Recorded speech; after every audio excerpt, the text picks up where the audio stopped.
Season of the Splicer. Gridskipper. No stars overhead. Best not to look up. Amanda Holliday. He heard something and snapped awake. There it was again, the skittering of clawed feet above him. In a moment he had grabbed the pulse rifle from near the door and was outside. He saw nothing but the lip of the tar paper roof against the undulating night sky. That didn't mean anything. They could turn invisible. Everyone knew that. They could just be standing there, one or two, or a dozen, staring down at him. He looked for shimmering outlines, but his vision was filled by the swaying grid of the dark purple night. He squinted as a ripple rolled high overhead, and the grid seemed to move closer, like an enormous sheet settling over the city. A wave of pressure pushed down, building in his sinuses. He pressed a hand to his eyes.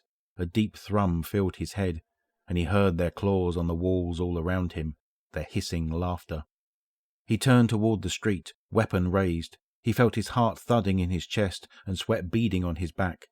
Another noise, someone pounding on glass behind him. He spun, and one of them was in his house, looking out at him through the window. His sweaty fingers fumbled to turn the safety off as it opened its mouth. "Dad!" the fallen shouted. "You're standing in the garden!" He looked down dumbly. Cherry tomatoes were crushed beneath his bare feet.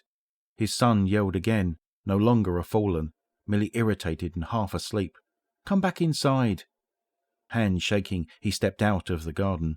He fought the urge to look into the sky as he walked back to the house.